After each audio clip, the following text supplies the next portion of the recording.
আসসালামু আলাইকুম। সবাইকে স্বাগত জানাচ্ছি ডিটিভি নিউজে। আপনাদের সাথে আছে আমি সালমা সুলতানা। ঘূর্ণিঝড় রিমাল বিধ্বস্ত উপকূল, নিহতের সংখ্যা 10 জন।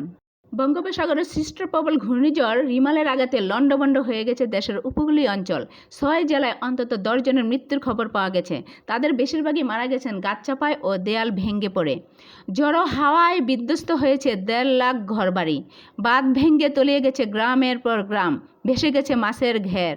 কিছু স্থানে বন্ধ হয়ে গেছে সড়ক যোগাযোগ। অধিক উচ্চতার জলোচ্ছ্বাসে বাঁধ ভেঙে সাগরের লোনা পানি ঢুকে পড়েছে। সুপেয় পানির উৎসগুলো তলিয়ে গেছে।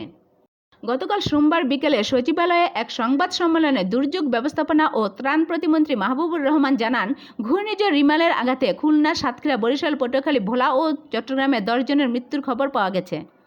এর মধ্যে বরিশাল ও ভোলায় 3 জন করে মানুষ মারা গেছেন। এছাড়া খুলনা, সাতক্ষীরা, পটুয়াখালী ও চট্টগ্রাম জেলায় 1 জন করে মানুষ মারা গেছেন। ঘূর্ণিঝড়ের তাণ্ডবে বিদ্যুৎ সঞ্চালন লাইনের ঢাল ভেঙে ও গাছ উপড়ে পড়ে বিদ্যুৎ সংযোগ বিচ্ছিন্ন হয়ে পড়েছে কয়েকটি জেলার বিস্তীর্ণ অঞ্চল। বিদ্যুৎ না থাকায় ভোগান্তিতে পড়েছেন এসব এলাকার বাসিন্দারা। কয়েক কোটি মানুষ বিদ্যুৎ বিচ্ছিন্ন হয়ে পড়েছেন। তবে ধীরে ধীরে বিদ্যুৎ সরবরাহ স্বাভাবিক হতে শুরু করেছে। যদিও এখনও প্রায় 3.25 কোটি গ্রাহক বিদ্যুৎ সুবিধার বাইরে আছেন। গতকাল সন্ধ্যায় বিদ্যুৎ, জ্বালানি ও খনিজ সম্পদ মন্ত্রণালয় থেকে পাঠানো এক সংবাদ বিজ্ঞপ্তিতে এসব কথা জানানো হয়েছে। মুঠোফোনের নেটওয়ার্ক পাওয়া যাচ্ছে না অনেক স্থানে।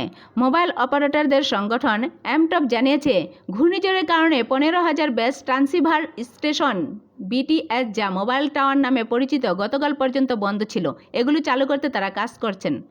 এদিকে বাংলাদেশ টেলিযোগাযোগ নিয়ন্ত্রণ কমিশন বিটিআরসি জানিয়েছে, গতকাল বিকেল 4টা পর্যন্ত 64 জেলায় 22,218টি ওয়েবসাইট অসচল রয়েছে।